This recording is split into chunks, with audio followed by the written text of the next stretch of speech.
They didn't knock. They didn't ask. They didn't even pretend to check. One morning, the ground beneath my land started shaking, dust rising like a warning, as machines carved into soil my family had owned for years. To them, it wasn't theft. It was entitlement.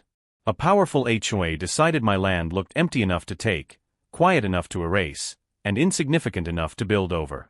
What they saw wasn't property. It was permission born from assumption, bias, and the belief that someone like me wouldn't fight back. A $30 million resort rose where my fence once stood, celebrated as progress, praised as vision, all while ignoring the one thing that mattered most, the deed. This wasn't just about land. It was about who gets believed, who gets ignored, and who is expected to stay silent when lines are crossed. But the silence they mistook for surrender was something else entirely. Because what happened next turned their confidence into a mistake they could never undo. Before any of this happened, my life was quiet, structured, predictable in the way land teaches you to be. I owned a working farm that wrapped around a newer HOA development, not in a neat shape, but in connected parcels that had been surveyed, fenced, taxed, and recorded long before the first manicured lawn appeared. Some fields were planted, some rested, some existed for rotation and future use. That was normal. That was planning. That was how ownership worked. I wasn't living on the property that season. Farming doesn't mean standing in one place. I was managing another site, trusting records, boundaries, and the simple assumption that deeds still mattered. The HOA didn't see it that way. To them, land only had value if it looked busy, polished, and familiar. If it didn't fit their image, it became invisible. And invisible things, especially when owned by the wrong person, are easy to take. The first signs were subtle. Survey stakes appeared where they didn't belong. Trucks rolled through like they'd always had permission. Dirt moved. Lines blurred. What they called community land was, in reality, a misplatted parcel that had always been mine. On paper, it was clear. On the ground, it was being rewritten by confidence and convenience. I reached out calmly, professionally, assuming this was a mistake that would be corrected once facts were shared. That assumption would cost them everything. Because behind the emails and smiles was something deeper than confusion. It was the belief that authority mattered more than ownership, and that some voices could be dismissed without consequence. And as the machines kept moving, it became clear this wasn't an error anymore. It was a decision, and it was about to escalate in ways no one expected. Once the first warning was ignored, everything accelerated. The grading didn't stop. It multiplied. Steel arrived, concrete followed, and the land began changing shape faster than any correction could catch up. What had once been open soil turned into foundations, trenches, and permanent lines drawn by machines that assumed permission simply because no one had stopped them yet. Each day brought another irreversible step, another layer of confidence poured into ground they did not own. I documented everything. Photos with timestamps. Emails saved and labeled. Screenshots of approvals that never mentioned my name. What struck hardest wasn't just the construction itself, but how easily my ownership was dismissed. Messages were answered quickly, but never seriously. Confidence replaced verification. Authority replaced evidence. The unspoken message was clear: someone like me could object, but not interrupt. My land was being treated as an inconvenience in the way of progress, not as property with history, records, and rights. As the structure rose, so did the narrative around it. Banners went up celebrating community vision. Meetings praised leadership and bold decision-making. The land was described as unused, forgotten, waiting to be improved. That word echoed every time I saw another update. Unused. As if value only existed when approved by the right people.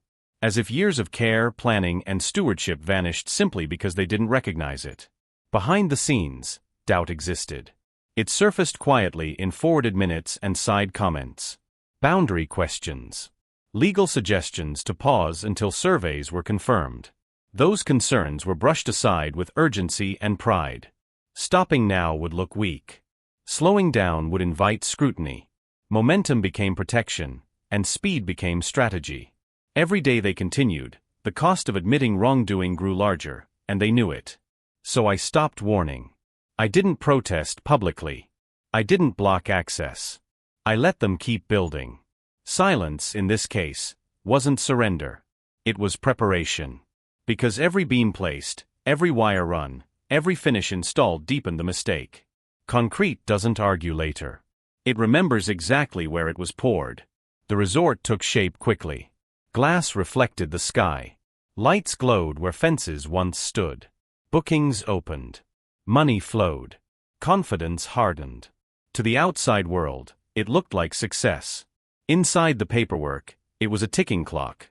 I watched interviews, read announcements, archived claims that dismissed outside interference as baseless. Each word became evidence. Each boast became leverage. When opening night arrived, celebration spilled across land that wasn't theirs. Cars lined driveways that crossed my boundary. Music echoed across fields that had fed families for years.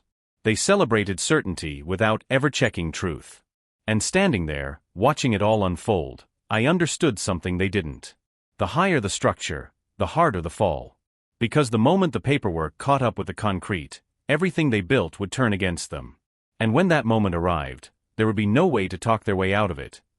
The shutdown didn't arrive with shouting or flashing lights. It arrived quietly, wrapped in paperwork, signatures, and a survey that finally forced truth into the open.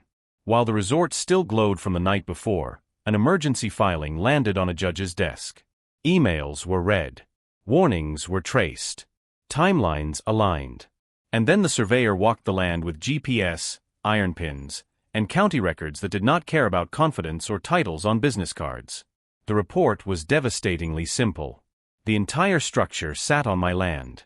Not a corner. Not a strip. Every wall, every room, every polished surface rested on soil they never owned. No easement. No consent. No legal gray area. What they had framed as progress was now documented as trespass, and not the accidental kind. This was willful. This was deliberate. This was done after notice. The court acted fast. An emergency injunction froze everything. Overnight, lights went dark. Events vanished from calendars. Deposits were locked. Security was ordered to step aside. Guests arrived to close doors and posted notices they didn't understand. Residents stood in silence staring at a building they'd been told was theirs, now treated like evidence in a crime scene. Panic spread. Emergency meetings exploded with blame. Emails flew accusing contractors, surveyors, the city, anyone but themselves. Karen went public, insisting it was a misunderstanding, an honest mistake. But the record told a different story. Meeting minutes surfaced. Legal warnings ignored.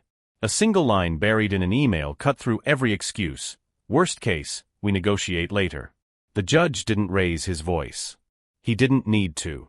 The ruling came down clean and final. Willful trespass. Bad faith construction. No right to operate. No right to profit.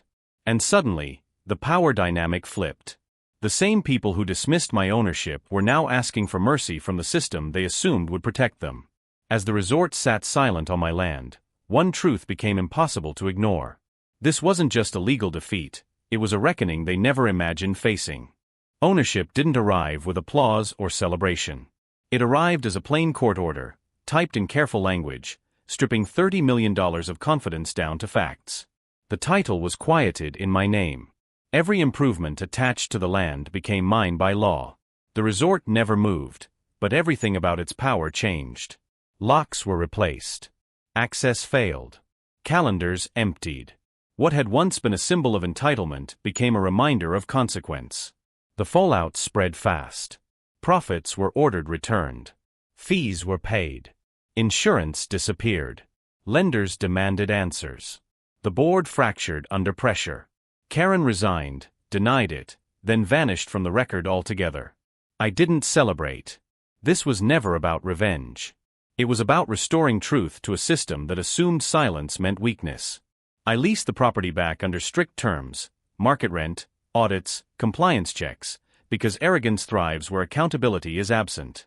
Payments arrived on time, every month, without speeches or excuses. Around it, my farm returned to its rhythm. Fences repaired.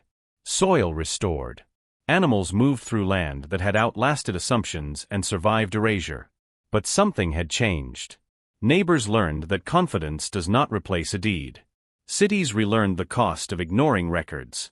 And a lesson sat in concrete where shortcuts once lived. This wasn't just a story about land. It was about how easily ownership is questioned when it doesn't look the way power expects.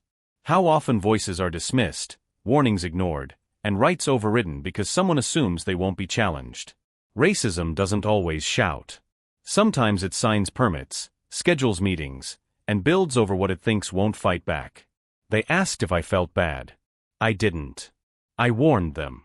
They chose not to listen. And they spent millions proving a truth that should never be controversial.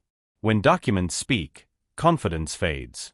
So ask yourself, how many stories like this end quietly because the owner never gets heard, and what happens when they finally are?